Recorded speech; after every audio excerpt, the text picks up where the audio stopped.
वो देश के सेक्युलर संविधान को निगलना है, खत्म करना है। भारत में हिंदू, मुसलमान, सिख, ईसाई सब रहते हैं। यहाँ पर ये कह देना कि ये सब हिंदू हैं, तो मैं समझता हूँ ये सीधे सीधे भारत के सेक्युलर निजाम की रूह पर हमला है, भारत की गंगा जमनी तहजीब पर हमला है। और दूसरी बात यह है कि कोई भी किसी को यह हक हासिल नहीं कि कोई अपनी संख्या के बलबूते पर, सत्ता और पावर के बलबूते पर किसी की पहचान और शिनाख्त को निगल ले। और ऐसा ही करने की कोशिश की जा रही है मोहन भागवत साहब के जरिए। दूसरी बात जो अभी बात चल रही थी कि वो जो धीरेंद्र शास्त्री हैं वो एक हिंदू एकता का नारा दे रहे हैं, वो निकले हैं, सड़कों पर आए हैं, तो मुझे उनसे कोई एतराज नहीं है कि जो धीरेंद्र शास्त्री ने जिस हिंदू राष्ट्र बनाने की बात कही है, संकल्प लिया है, तो मैं उनको देशद्रोही समझता हूं।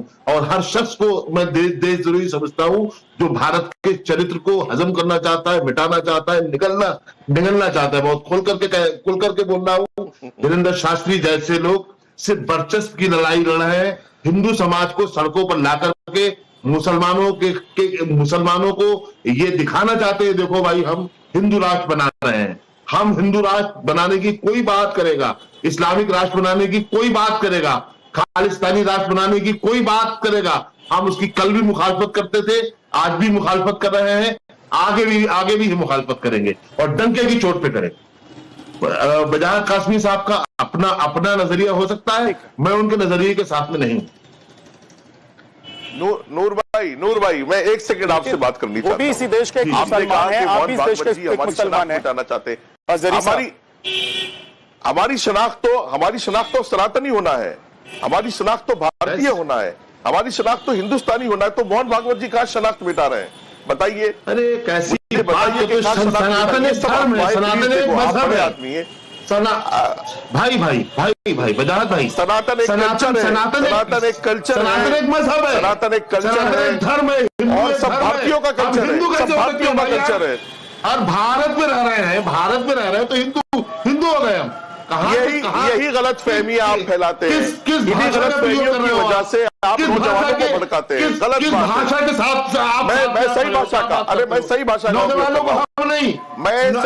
का सनातन एक कल्चर है और हर भारतीय का कल्चर सनातनी है, उनके खिलाफ हर भारतीय का कल्चर सनातनी है। पहले से जानते हैं आपके बारे में।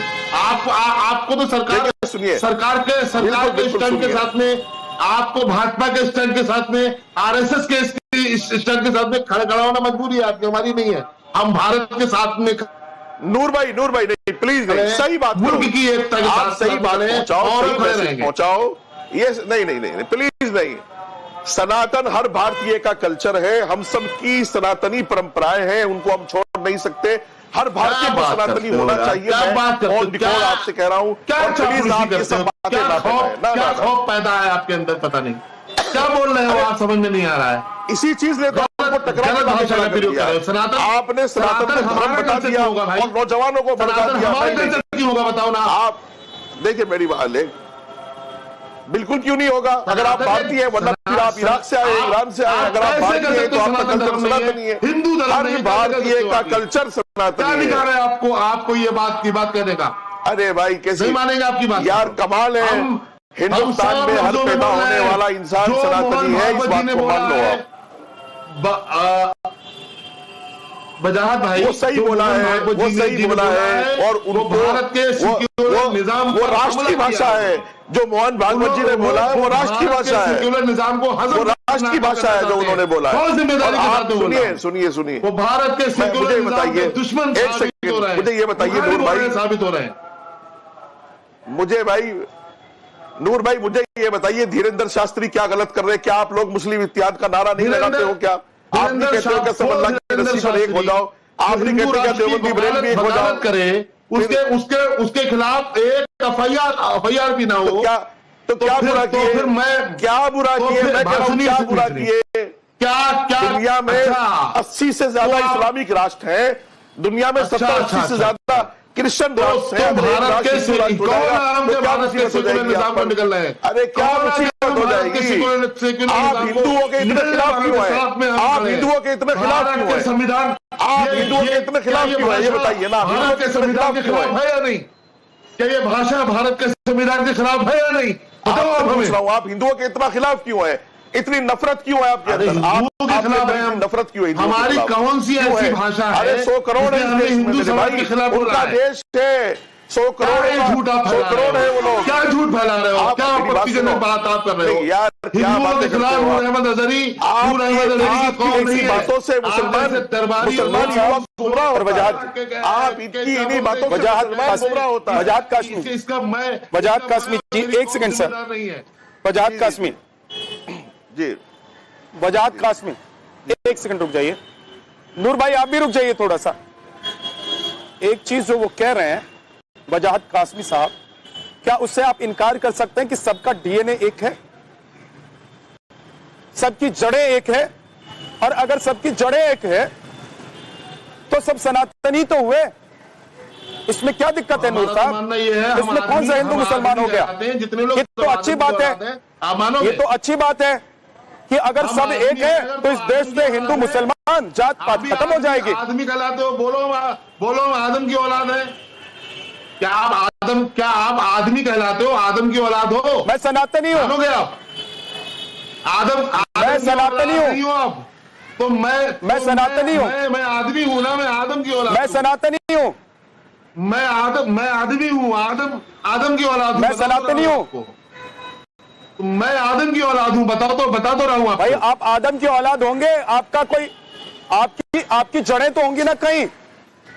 आदम आपकी जड़ें तो कहीं होंगी कि आसमान से टपके हैं। हमारी जड़ का नाम आदम है। आसमान से नहीं टपके हैं ना नूर साहब? हम बोल तो रहे हैं हमारी जड़ बेजड़ है, इनकी कोई जड़ नहीं है। ठीक है, अमितोष कुछ कहना चाह रहे हैं? कोई जड़ नहीं है।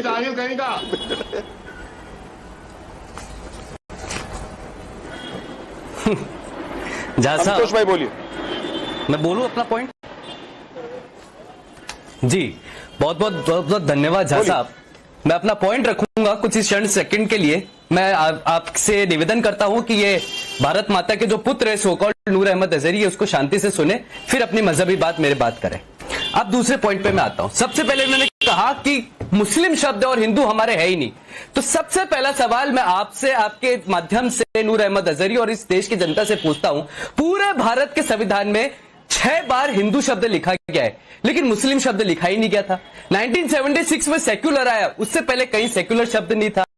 और मैं बड़ी माध्यम से कह रहा हूं, जो संविधान की अभी बात कर रहे थे, 351 आर्टिकल 351 में साफ लिखा है हिंदुस्तानी, और वहां पर है directive for development of Hindi language, और उसमें हिंदुस्तानी शब्द लिखा है। तो मुस्लिम शब्द आए नहीं। लेकिन जिस संविधान की बात करते हैं, उसी संविधान के मूल अधिकारों का जब ये बात करते हैं, उसी के ऊपर में राम राज्य लिखा है और राम राज्य का चित्र बना हुआ है, लेकिन ये उस संविधान में उस राम राज्य को भूल जाते हैं और नफरत की बात करने लग जाते हैं। एक श्लोक आपके सामने पढ़ता हूं मैं।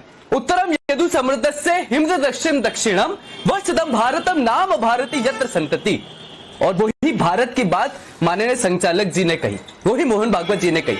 हिमालय संभय यवत बिंदु सर्वरम हिंदुस्तान मति ज्ञातम ही अमृतकेश्वर आयुगतम। कहा है मुस्लिम शब्द, लेकिन देश में रह रहे हैं और खुद के बेनिफिट के लिए रह रहे हैं, इसलिए काफिरों का लैंड चुन लेते हैं। कुरान से हवाला देता हूं मैं। कुरान में सूरत 4 अन-निसा में आयत 97 कहती है, फरिश्ते कहते हैं क्या अल्लाह की धरती विस्तृत नहीं थी कि तुम उसमें घर बार छोड़कर कहीं चले जाते? तो ये वही लोग हैं जिनका ठिकाना जन्नम है, ये वही लोग हैं जिनके पास कोई लैंड नहीं है और काफिरों के लैंड में बसे हैं आकर। क्यों? क्योंकि इनको बेटर लाइफ चाहिए। अब मैं बात करता हूं दूसरी, देश के अंदर में मुस्लिम कॉन्स्टिट्यूएंसी 14 है, लेकिन उसमें कितने हिंदू पावर में ये बता दीजिए। असुद्दीन जहां से आते उन्होंने अभी कहा था 13% मुसलमान है तो हम मुख्यमंत्री क्यों नहीं बन सकते? यही वही मुस्लिम लीग में जिन्ना ने कहा था। और इसीलिए नॉर्थ ईस्ट की हालत देख लीजिए। लेकिन धीरेन्द्र शास्त्री से इनको दिक्कत है। और अभी 14 तारीख को भोपाल में तबलीगी जमात के लाखों की संख्या में आतंकवादी गतिविधि में लिप्त पाए जाने वाले लोग भारत की सरजमीं पे आएंगे, उससे नूर अहमद अजहरी को दिक्कत नहीं होगी। ये वही लोग हैं जो अलकदार की बात करते हैं, HUM की बात करते हैं, HUM की बात करते हैं, HUM की बात करते हैं, जैसे आपकी भाषा से लग रहा है कि आप भारत में रहने वाले मुसलमानों को भारतीय नहीं समझते। हिंदू राष्ट्र है और आपकी भाषा से लग रहा है कि आप सुनो, आपकी भाषा से लग रहा है कि भारत में रहने वाले मुसलमानों के आप मुखालिफ हो। आपकी भाषा से लग रहा है कि आपकी भाषा से लग रहा है भारत के मुसलमानों को आपकी भाषा से लग रहा है कि ये तबलीगी जमात आतंकवादी संगठन है। सऊदी अरब में भाषा से लग रहा है कि मुसलमानों को आतंकवादी समझते हो। कहिए तबलीगी जमात सऊदी अरब में पहले तो भारत में क्यों नहीं है? आपकी भाषा और आपकी संस्कृति कहिए मुस्लिम कॉन्स्टिट्यूंसी में क्या हो रहा है? गर्दन काट के गाय की माता की बेइज्जती जाती है दुबरी के अंदर में। आप जो भी हमारी बुनियाद हिंदू है, हमारी बुनियाद हिंदू है और हिंदू रहेगी। हिंदू परिषद जो आपकी संस्था है उसका एक ही काम है कि मुसलमानों को टारगेट करो। आज आप ले आए हो कि संविधान में मुसलमान ही नहीं लिखा है, और इससे साबित होता है आप ये बताना चाहते हो देश को कि मुसलमानों का देश में कोई हिस्सा नहीं है, कोई हक नहीं है। मैं ये बताना चाहता हूँ देश को कि हक से को हिंदू है, हिंदू राष्ट्र हमारा है। मैं तो आपके माध्यम से बता रहा हूँ, मैं देश को बताना चाह रहा हूँ। संविधान की गलत किताबें लेके घूमते हैं। मैं सारी औरत से कह रहा हूँ, लोग अनपढ़ मदरसे से पढ़े हुए लोग हैं और ये गलत संविधान कोट करते हैं। संविधान में मुस्लिम शब्द कहीं नहीं लिखा था। 1976 में सेकुलर आया, 6 बार हिंदू लिखा गया है। कुरान कहती है कि काफिरों के लैंड में बसो, एक दूसरे के ऊपर बेनिफिट है, ये आपसे दोस्ती नहीं कर सकते, लेकिन उसके बाद में काफिर कहता हूँ हिंदू राष्ट्र कहते में देखे हिंदू की विरोधी बात करते हैं। सीने में झांक करके देखो, यही तुम्हारे लिए बेहतर होगा। अजहरी साहब एक एक करके बोलिए, एक एक करके बोलिए। अमितोष आप भी रुक जाइए। देखिए, आप कह रहे हैं कि आप आदम की संतान हैं। सर ये भी बताते जाइए नूर अहमद अजहरी कि पहले सनातन या पहले इस्लाम, और पंथ अगर किसी चीज से, किसी धर्म से कोई पंथ निकला है पहले इस्लाम, तो क्या आप हमारे पंथ को जड़ मानेंगे या जहां से वो पंथ निकला है उसको जड़ मानेंगे? एक सेकंड सर, रुक तो जाइए।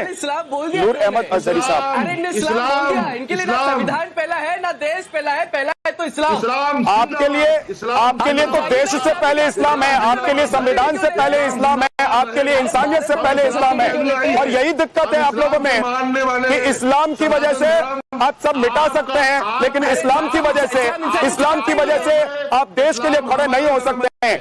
इस्लाम की वजह से आप आतंकियों के साथ खड़े हो सकते हैं, लेकिन हिंदुस्तान के साथ खड़े नहीं हो सकते हैं। लेकिन इस्लाम इसकी इजाजत नहीं देता है, इस्लाम इसकी इजाजत नहीं देता है। इस्लाम ऐसे लोगों को काफिर मानता है। रुक जाइए के शर्मा जी, अपने आप में आप समझ में नहीं आ रहा। के शर्मा जी,